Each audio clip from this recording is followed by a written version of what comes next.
На теб, Българио свещена, покланям песни си сега.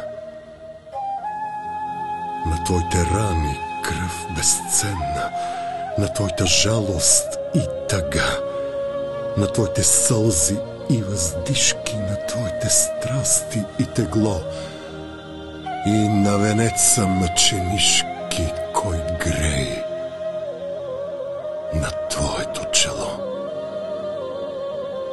Прокуден тука на чужбина, далеч от твоите гори, сърцето ми сега проклина тирана, който те мори. Приеми те с песни, майко мила, оттекна жалостни ти зов и плотна сладката любов, с коя душа ми си пълнила.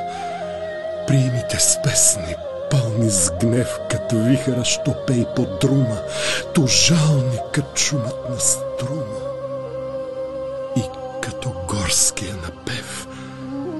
О, майко, аз видях тиранът, кога ръцете си въпца в кръвта на твоите деца, и чух как плачеше Балканът и твоите сини небеса. Но през червените порои, що ти пролява в таз борба, аз видя дните ясни твои на твоята бъдеща съдба.